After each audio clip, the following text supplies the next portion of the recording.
नमस्ते दोस्तों।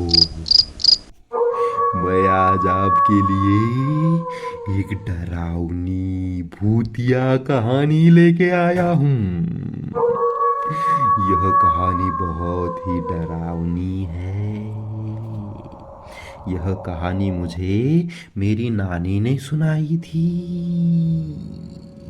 मैं जब छोटा था तो मैं अपने नानी के गांव छुट्टियों में जाता था और नानी से अलग अलग कहानियाँ सुनता था। एक दिन मैंने नानी को पूछा, नानी नानी आपने कभी भूत देखा है? भूत? नानी बोली, हाँ बेटा मैंने देखा है। मैं तुम्हें उसकी कहानी जरूर सुनाऊंगी। तो चलिए वो कहानी मैं आज आपको सुनाता हूँ जो मेरी नानी ने सुनाई थी। 40-50 साल पुरानी बात है। तब गांव में बिजली नहीं हुआ करती थी। गांव रात में पूरे अंधेरे में डूब जाता था। पूरा गांव सुनसान नजर आता था। जाड़े का मौसम था, सर्द रात थी, काला घना अंधेरा था। उस रात में सारे गांव वाले जल्दी सो गए थे। गांव में सिर्फ कुत्ते और बिल्लियों की आवाजें सुनाई दे रही थी। उस सर्द रात में घर में नानी के साथ सारे लोग सोए हुए थे। एक बाजू में नाना जी, फिर नानी, फिर मामा, फिर मेरी माँ और सारी मौसियाँ एक लाइन में सोए हुए थे। सबने अपने शरीर के ऊपर कंबल ढक लिए थे। सर्दी का मौसम था, कड़ाके की ठंड थी। उस लाइन में मेरी सबसे छोटी मौसी, जिसका नाम जयश्री था, वो आखिर में सोई हुई थी। उस वक्त उसकी उम्र सिर्फ 12 साल थी। रात में सारे गहरी नींद में सोए हुए थे। अचानक से मेरी नानी को कुछ आवाजें सुनाई दी और नानी की नींद खुल गई। नानी ने आंखें खोल के देखा तो उसे घर में किसी बच्चे की रोने की आवाज सुनाई दे रही थी। घर में घना अंधेरा था, कुछ भी दिखाई नहीं दे रहा था। घर के एक कोने में एक दीवार के अंदर एक छोटा सा कबर्ड बना हुआ था। उस कबर्ड के अंदर कोई लड़की बैठी हुई दिखाई दी। उस लड़की ने अपने बाल खुले छोड़े हुए थे और दोनों पैरों के बीच में, घुटनों के बीच में अपने सर को टिकाए रो रही थी। नानी को लगा यह जयश्री मौसी होगी। शायद उसको कोई बुरा सपना आया होगा और उस सपने की वजह से वो रो रही है। नानी वहां से उठी और जाके उस दीवार के पास खड़ी हो गई और नानी ने जयश्री मौसी से बात करना शुरू कर दिया। ए जयश्री बेटा, क्या हो गया? क्यों रो रही है इतनी रात को? जयश्री कुछ भी बता नहीं रही थी, चुपचाप बैठी थी और रोए जा रही थी। नानी को समझ में नहीं आया जयश्री को हुआ क्या। नानी ने फिर पूछा, ए जयश्री बेटा, क्या हो गया बेटा? बता मुझे, क्यों रो रही है इतनी रात को? जयश्री थी कि एक शब्द भी नहीं बोल रही थी। नानी ने जयश्री के कंधे पे हाथ रखा और जयश्री को अपनी ओर मोड़ा। जयश्री मुड़ गई और सीधा नानी की आंखों में देखा।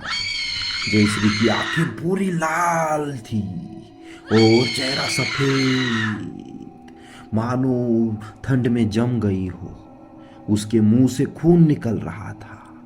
उसका चेहरा देखकर नानी के तो होश उड़ गए। नानी डर गई।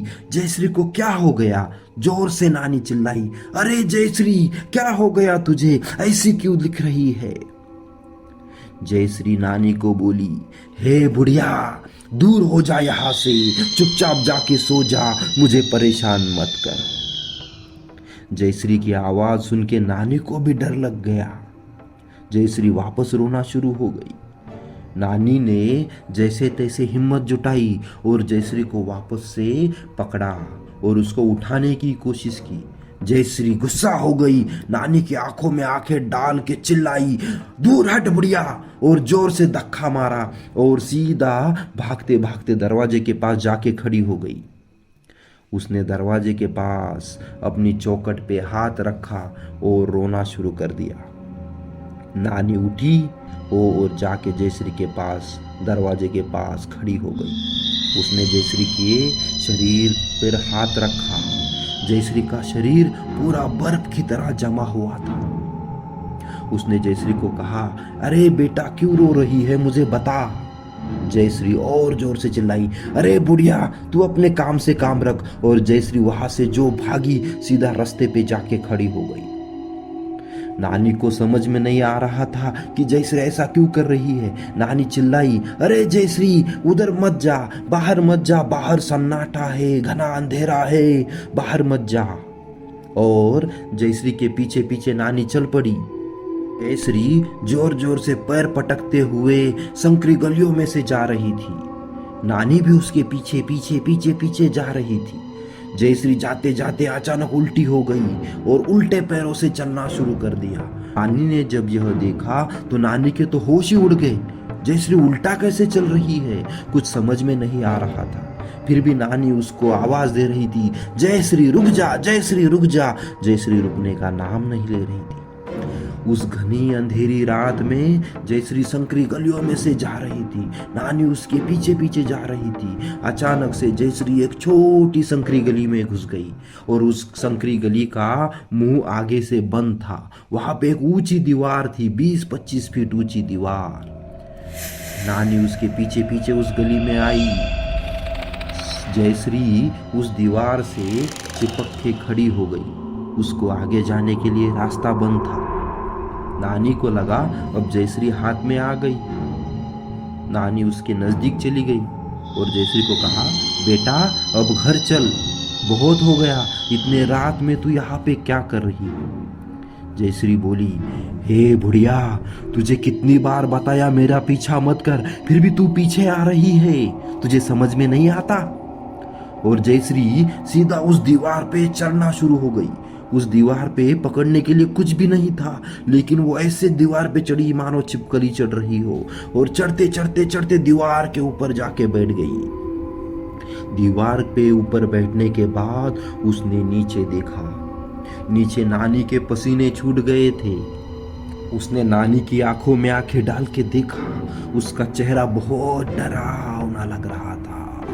उसके चेहरे पे पूरा सफेदी छाई हुई थी, मानो वो जम गई हो। उसके चेहरे से खून निकल रहा था, लंबे लंबे दांत, काले काले बाल और बहुत ही डरावनी। फिर भी नानी ने हिम्मत करके बोला, ए लड़की नीचे उतर आ जा, कहाँ जा रही है।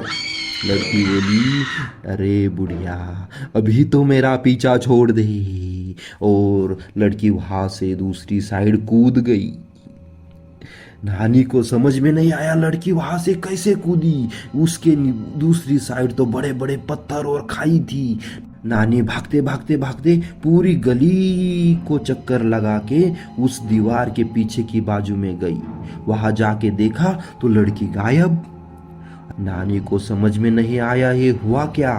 नानी सर पकड़ के वापस अपने घर लौटी। घर आने के बाद वो दरवाजे पे बैठ गई। उसको समझ में नहीं आ रहा था ये जो देखा था ये क्या था। नानी घर में गई, उसने सारे बच्चे गिनना शुरू कर दिए। उसने सारे बच्चों के कंबल उठाए और देखा और एक एक बच्चे को गिनना शुरू कर दिया। एक बच्चा, दो बच्चा, गिनते गिनते गिनते सारी लड़कियां एक लाइन में सोई हुई थी।